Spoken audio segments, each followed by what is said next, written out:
ओम शांति। ओम शांति।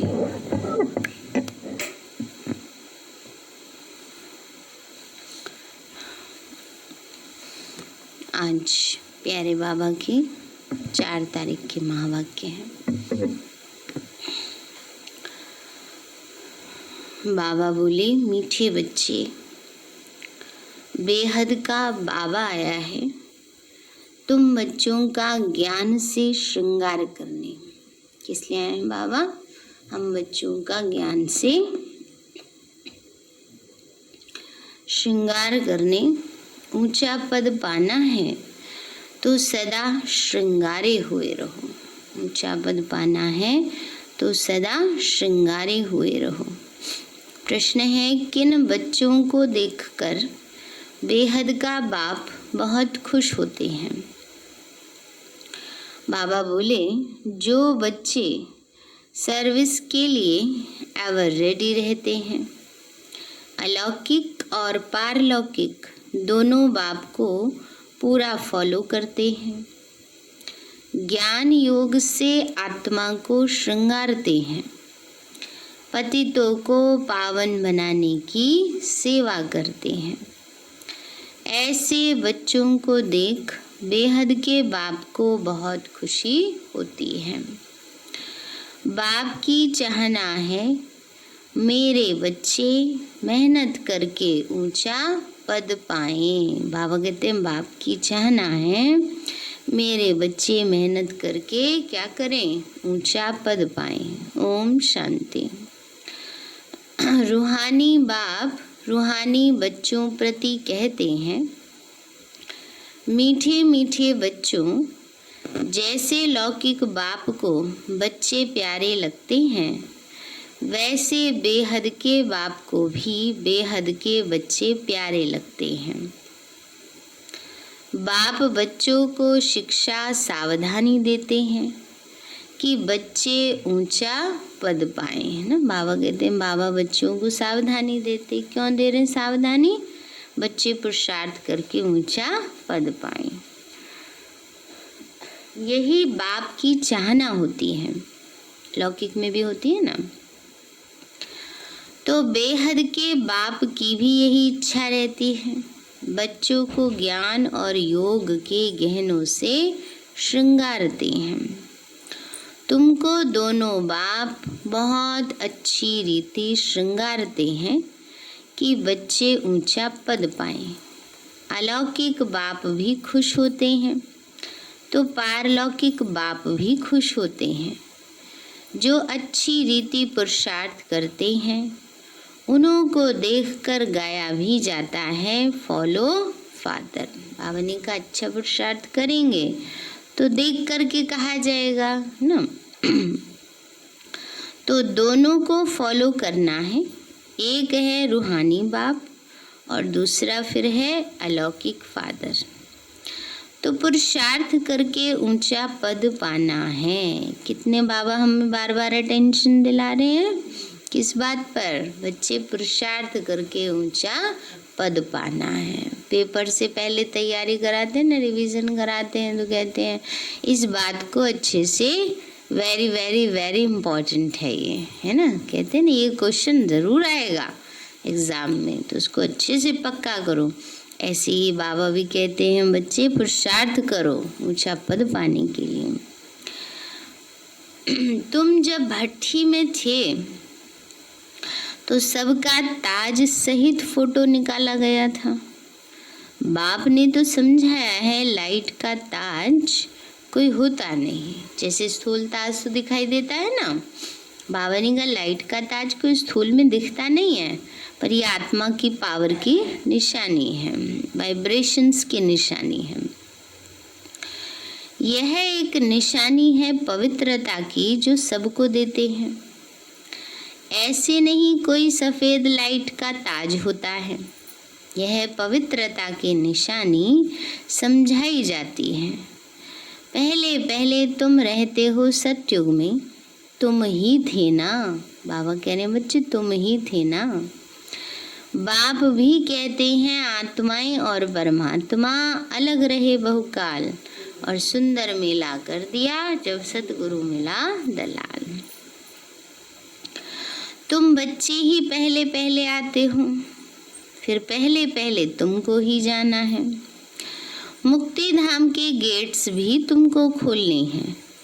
तुम बच्चों को बाप श्रृंगारते हैं। पियर घर में वनवाह में रहते हैं। इस समय तुमको भी साधारण रहना है, ना ऊंच ना नीच। बाप भी कहते हैं साधारण तन में प्रवेश करता हूँ। कोई भी देहधारी को भगवान कह नहीं सकते।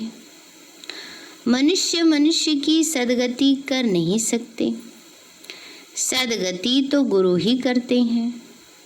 मनुष्य 60 वर्ष के बाद वानप्रस्थ लेते हैं, फिर गुरु करते हैं। यह भी रस्म अभी की है जो भक्ति में चली आती है। आजकल तो छोटे बच्चे को भी गुरु करा देते हैं। पता नहीं ना, कभी भी शरीर छोड़ जाते हैं तो सोचते हैं गुरु किया होगा तो शायद सदगति मिल जाए। भले वानप्रस्थ अवस्था नहीं है, परंतु अचानक मौत तो आ जाता है। इसलिए बच्चों को भी गुरु करा देते हैं। जैसे बाप कहते, तुम सभी आत्माएं हो, हक है वर्षा पाने का। बाबा कहते हैं तुम्हारा हक है वर्षा पाने का। वो कह देते हैं गुरु बिगर ठौर नहीं पाएंगे, अर्थात ब्रह्म में लीन नहीं होंगे। तुमको तो लीन नहीं होना है। यह भक्ति मार्ग के अक्षर हैं। आत्मा तो स्टार मिसल बिंदी है। बाप भी बिंदी ही है। उस बिंदी को ही ज्ञान का सागर कहा जाता है। तुम भी छोटी आत्मा हो, उसमें सारा ज्ञान भरा जाता है। तुम फुल ज्ञान लेते हो, पास विद ऑनर होते हो। ऐसे नहीं कि शिवलिंग कोई बड़ा है। जितनी बड़ी आत्मा है उतना ही परम आत्मा है ना। बाबा ने कहा शिव बाबा भी ज्योति बिंदु है, हम आत्मा भी ज्योति बिंदु है। बाबा कहते बच्चे बाप भी बिंदी है। उस बिंदी को ही ज्ञान का सागर कहा जाता। जितनी बड़ी आत्मा उतना ही परमात्मा। आत्मा परम धाम से आती है पाट बजाने। तो बाबा कहते हैं मैं भी वहाँ से ही आता हूँ, परंतु मुझे अपना शरीर नहीं है। मैं रूप भी हूँ और बसंत भी हूँ। परमात्मा रूप है, उसमें सारा ज्ञान भरा हुआ है। ज्ञान की वर्षा बरसाते हैं तो सभी मनुष्य पाप आत्मा से पुण्य आत्मा बन जाते। बाप गति सदगति दोनों देते। तुम सदगति में जाते हो, बाकी सब गति में अर्थात अपने घर में जाते हो। वो है स्वीट होम। आत्मा ही इन कानों द्वारा सुनती है। अब बाबा कहते हैं मीठे मीठे सिक्के लदे बच्चों, वापस जाना है। उसके लिए पवित्र जरूर बनना है, क्योंकि बिना पावन बने आत्मा परम धाम नहीं जा सकती। पवित्र धाम है ना वो। तो बाबा कहते या तो सजाएं खाकर बनो या बाबा को याद करके बनो। बाबा कहते बच्चे अब वापस घर जाना है, पावन बनना है। पवित्र बनने बिगर कोई वापस जा न सके, मैं सबको ले जाने आया हूँ। आत्माओं को शिव की बारात कहते हैं। अब शिव बाबा शिवालय की स्थापना कर रहे हैं। फिर रावण आकर वैशालय स्थापन करते।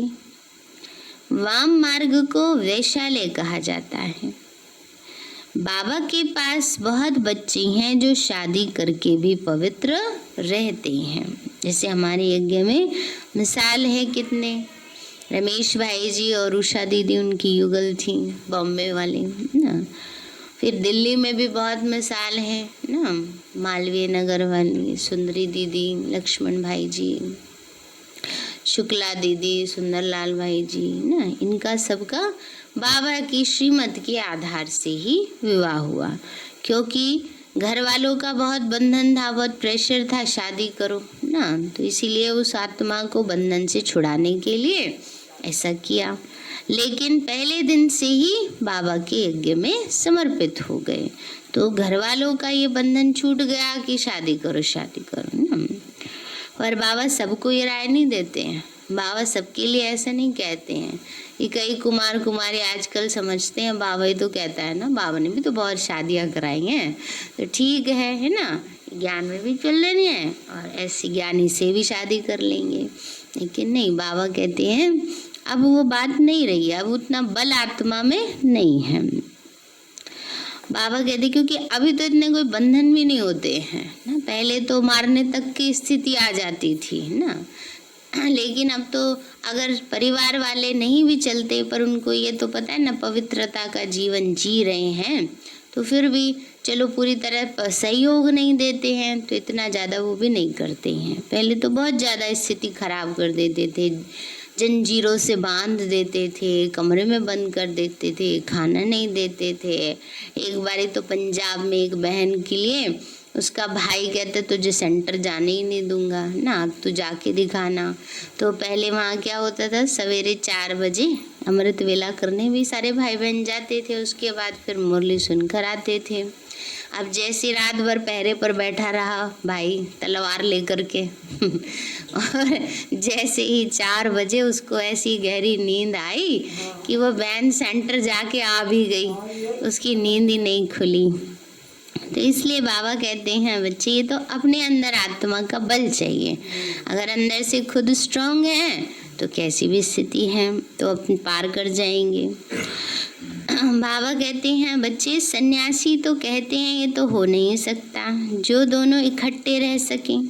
यहाँ समझाया जाता है इसमें आमदनी बहुत है, पवित्र रहने से 21 जन्मों की राजधानी मिलती है, तो एक जन्म पवित्र रहना कोई बड़ी बात थोड़ी है। बाबा कहते हैं तुम काम चिता पर बैठ बिल्कुल ही काले बन गए हो। कृष्ण के लिए कहते हैं गोरा और सांवरा, श्याम सुंदर। यह समझानी इस समय की है, काम चिता पर बैठने से सांवरे बन गए। फिर उनको गांव का छोरा भी कहा जाता है, बरोबर था ना, तो कृष्ण तो हो न सके। इनके ही बहुत जन्मों के अंत में बाप प्रवेश कर गोरा बनाते। अभी तुमको एक बाप को ही याद करना है, बाबा आप कितने मीठे हो, कितना मीठा वर्षा आप देते हो। बाबा कहते हैं बच्चे बाबा से कैसे बातें करो, बाबा आप कितने मीठे हो, कितना अच्छा वर्षा देते हो। हमको मनुष्य से देवता मंदिर लायक बनाते हो, ऐसे ऐसे अपने से बातें करनी है, मुख से कुछ बोलना नहीं है। भक्ति मार्ग में आप माशूक को कितना याद करते आए हो, अभी आप आकर मिले हो। बाबा आप तो सबसे मीठे हो, कहते हो कभी ऐसे दिल से बाबा से? बाबा कहना सिखा रहा है, कहते हैं ऐसे के ऊपर, हाँ बाबा आप मीठे हो, बाबा आप प्यारे हो, नहीं अंदर से लगे हाँ बाबा आप कितने मीठे होते हो। बाबा कहते हैं बच्चे आपको हम याद क्यों नहीं करेंगे, ऐसे आना चाहिए दिल से, इतना मीठा इतना प्यारा बाबा याद क्यों नहीं करेंगे। आपको प्रेम का शांति का सागर कहा जाता है, आप ही वर्षा देते हो, बाकी प्रेरणा से तो कुछ भी मिलता नहीं। बाप तो सम्मुख आकर तुम बच्चों को पढ़ाते हैं, यह पाठशाला है ना। बाबा कहते हैं मैं तुमको क्या बनाता हूँ, राजाओं का राजा बनाता हूँ। यह राजयोग है। अभी तुम मूल वतन, सूक्ष्म वतन, स्थूल वतन को जान गए हो। इतनी छोटी आत्मा कैसे पाठ बजाती है भी बना बनाया। इनको कहा जाता है अनादि अविनाशी वर्ल्ड ड्रामा। ड्रामा फिरता रहता है, इसमें संशय की तो कोई बात ही नहीं। बाप सृष्टि के आदि मध्य अंत का राज समझाते हैं। तुम सुदर्शन चक्रधारी हो, तुम्हारी बुद्धि में सारा चक्र फिरता रहता है, तो उससे तुम्हारे पाप कट जाते हैं। बाकी कृष्ण ने कोई सुदर्शन चक्र चलाकर हिंसा नहीं की। वहाँ तो न लड़ाई की हिंसा होती है, न काम कटारी चलती है। डबल अहिंसक होते हैं। इस समय तुम्हारी 5 विकारों से युद्ध चलती है ना। बाबा कहते इस समय क्या है, 5 विकारों से युद्ध है, बाकी और कोई युद्ध की बात ही नहीं। अब बाप है ऊंचे ते ऊंचा, फिर ऊंचे ते ऊंचा यह वर्षा लक्ष्मी नारायण है। इन जैसा ऊंच बनना है। जितना पुरुषार्थ करेंगे उतना ऊंचा पद पाएंगे। कल्प कल्प वही तुम्हारी पढ़ाई रहेगी। अभी अच्छा पुरुषार्थ किया तो कल्प कल्प करते रहेंगे। जिस्मानी पढ़ाई से इतना पद नहीं मिल सकता जितना रूहानी पढ़ाई से मिलता है। ऊंचे ते ऊंचा ये लक्ष्मी नारायण बनते। यह भी है तो मनुष्य परंतु दैवी गुण धारण करते, इसलिए देवता कहा जाता। बाकी 8-10 भुजाओं वाला तो कोई है नहीं। भक्ति में दीदार होता है तो बहुत रोते हैं, दुख में आकर बहुत आंसू बहाते हैं। यहाँ तो बाप कहते हैं आंसू आया तो फेल, है ना। दुख वाले आंसू नहीं आने चाहिए। बाबा के प्यार में, बाबा की याद वाले आंसू अलग होते हैं, दुख में नहीं आने चाहिए। अम्मा मरे तो भी हलवा खाओ, बीवी मरे तो भी हलवा खाओ। आजकल तो बॉम्बे में भी कोई बीमार पड़ते व मरते हैं तो बीके को बुलाते हैं, आकर शांति दो। तुम समझाते हो आत्मा एक शरीर छोड़ दूसरा लिया, इसमें तुम्हारा क्या जाता है। रोने से क्या फायदा। कहते हैं इनको काल खा गया। ऐसी कोई चीज है नहीं। यह तो आत्मा आपे ही एक शरीर छोड़ जाती है, अपने समय पर शरीर छोड़ भागती है।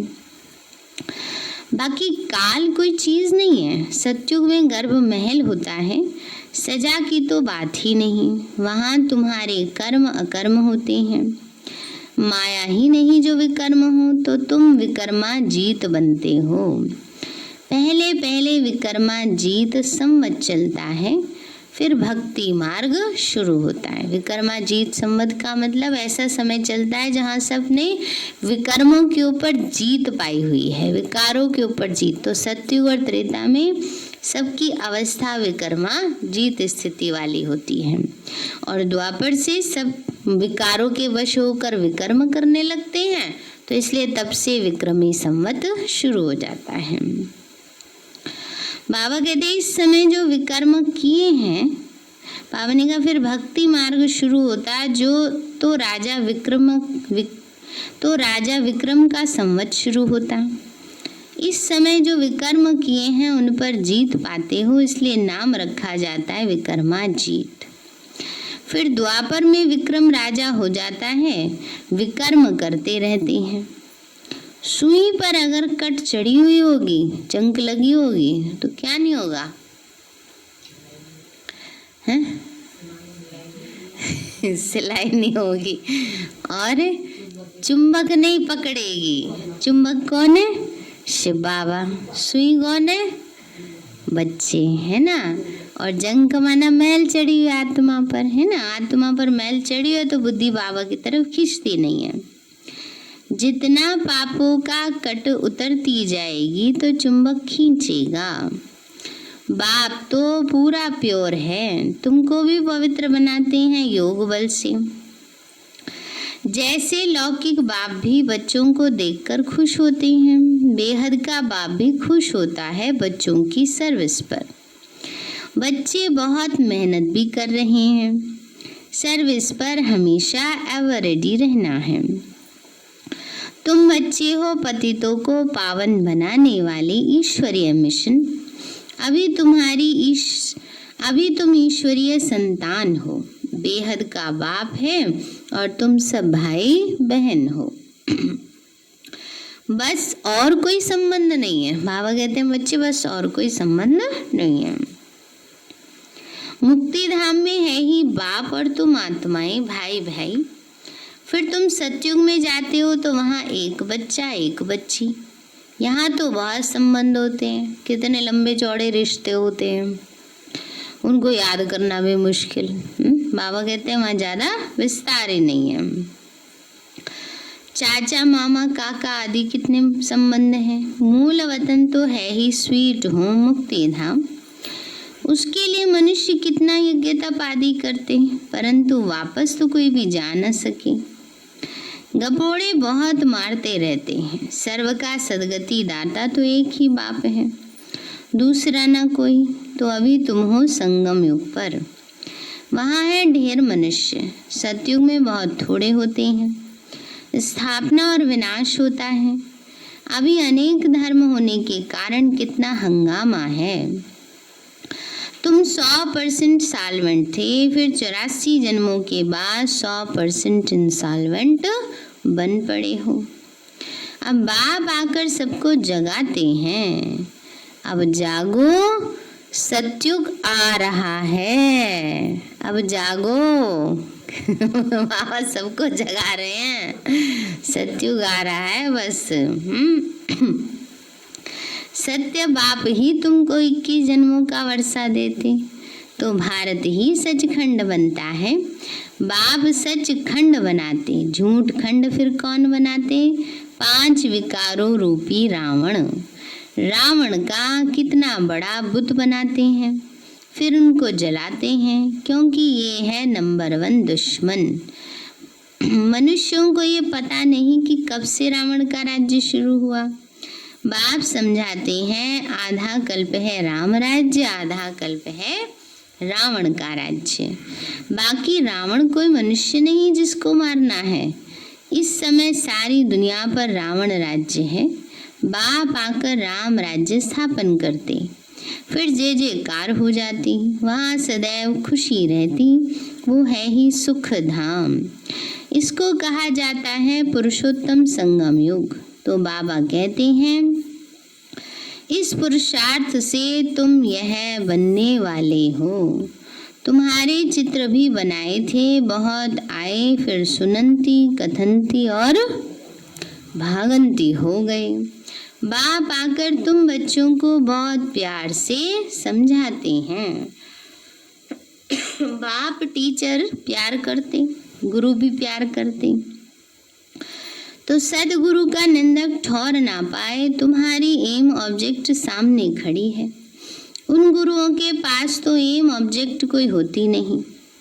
वह कोई पढ़ाई नहीं है, यह तो पढ़ाई है। इनको कहा जाता है यूनिवर्सिटी कम हॉस्पिटल, जिससे तुम एवर हेल्दी वेल्दी बनते हो। क्या बना रहे हो बाबा? Ever healthy wealthy. यहाँ तो है ही झूठ, गाते भी हैं झूठी काया झूठी माया, झूठा सब संसार। सतयुग है सचखंड, वहाँ तो हीरे जवाहरातों के महल होते हैं। सोमनाथ का मंदिर भी भक्ति मार्ग में बनाया है। कितना धन था जो फिर मुसलमानों ने आकर लूटा।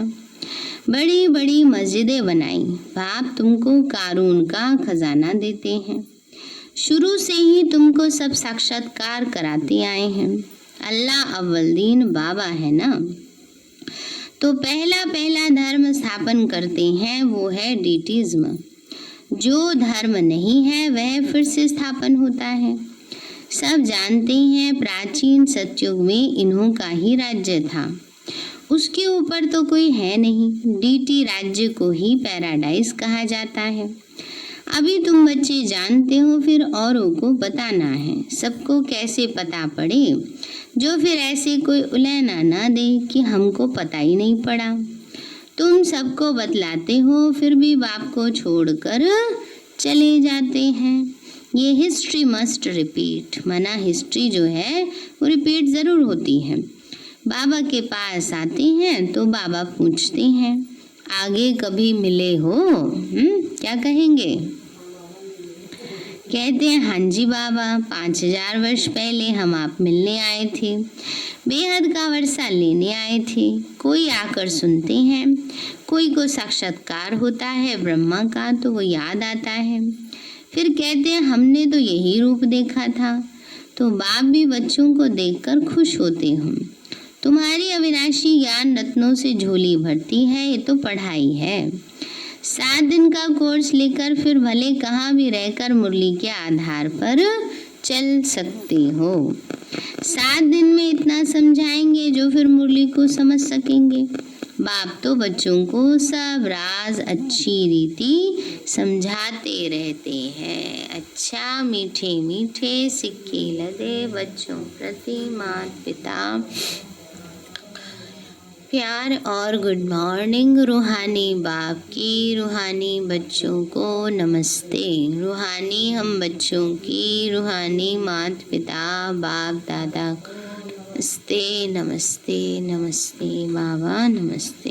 धारणा के लिए मुख्य सार है, सुदर्शन चक्र फिराते पापों को भस्म करना है।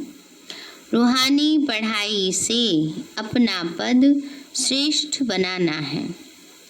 किसी भी परिस्थिति में आंसू नहीं बहाने। बाबा ने कहा पढ़ाई अच्छी तरह पढ़नी है, पद अच्छा बनाना है, बाकी किसी भी बात में आंसू नहीं बहाने हैं। दूसरा है यह वानप्रस्थ अवस्था में रहने का समय है, इसलिए वनवाह में बहुत साधारण रहना है, न बहुत ऊंच और न बहुत नीच। वापस जाने के लिए आत्मा को संपूर्ण पावन बनाना है।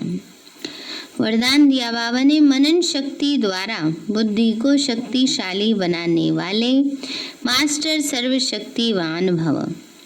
मनन शक्ति द्वारा बुद्धि को शक्तिशाली बनाने वाले मास्टर सर्वशक्तिवान भव।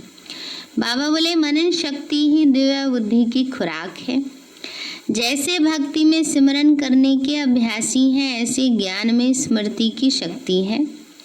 इस शक्ति द्वारा मास्टर सर्वशक्तिवान बनो। रोज अमृत वेले अपने एक टाइटल को स्मृति में लाओ और मनन करते रहो, तो मनन शक्ति से बुद्धि शक्तिशाली रहेगी। शक्तिशाली बुद्धि के ऊपर माया का वार नहीं हो सकता, परवश नहीं हो सकते, क्योंकि माया सबसे पहले व्यर्थ संकल्प रूपी बाण द्वारा दिव्य बुद्धि को ही कमजोर बनाती है। इस कमजोरी से बचने का साधन ही है मनन शक्ति। इसलिए ज्ञान का मनन चिंतन करते रहेंगे, बुद्धि शक्तिशाली रहेगी, तो माया उस पर वार नहीं कर सकती। स्लोगन है, आज्ञाकारी बच्चे ही दुआओं के पात्र हैं। दुआओं का प्रभाव दिल को सदा संतुष्ट रखता है। बाबा ने कहा जो आज्ञाकारी बच्चे हैं वही क्या है, दुआओं के पात्र हैं। ऑटोमेटिकली मिलती है ना उनको दुआएं। तो बाबा ने कहा दुआओं के प्रभाव दिल को सदा संतुष्ट रखता है। सारे हैं मीठे बच्चे, बेहद का बाबा आया है। तुम बच्चों को ज्ञान से श्रृंगार करने, ऊंचा पद पाना है, तो सदा श्रृंगारे हुए रहो। प्रश्न है, किन बच्चों को देखकर बेहद का बाप बहुत खुश होते हैं? बाबा बोले जो बच्चे सर्विस के लिए एवर रेडी रहते हैं, अलौकिक और पारलौकिक दोनों बाप को पूरा फॉलो करते हैं, ज्ञान योग से आत्मा को श्रृंगारते हैं, पतितों को पावन बनाने की सेवा करते हैं, ऐसे बच्चों को देख बेहद के बाप को बहुत खुशी होती है। बाप की चाहना है मेरे बच्चे मेहनत करके ऊंचा पद पाएं। अच्छा, ओम शांति। मीठे बाबा, आपने हमें सब कुछ दिया, आपका पदम गुणाबार शुक्रिया।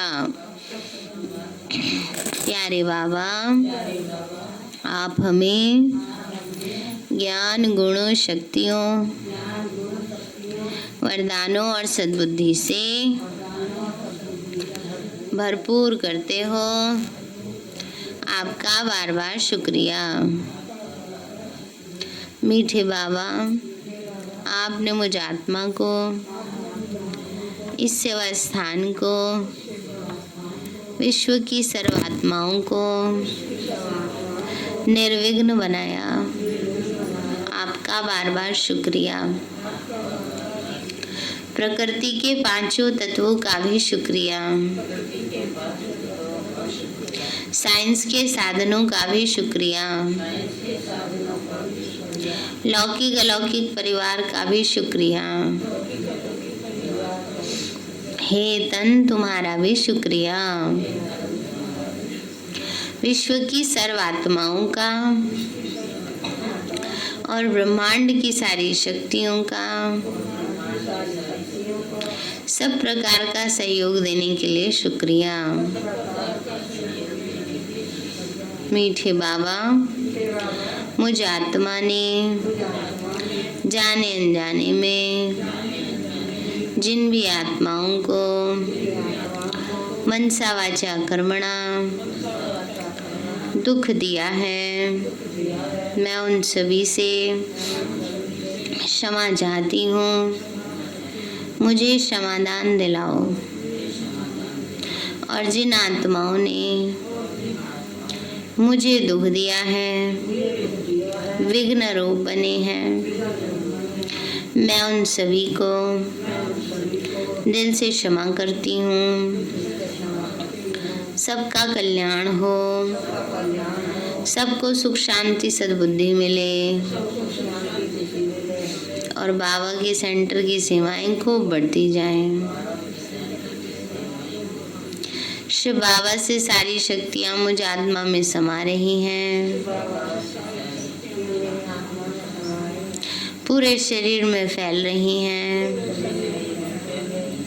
पूरे घर में फैल रही हैं, पूरे देश पूरी दुनिया में फैल रही हैं।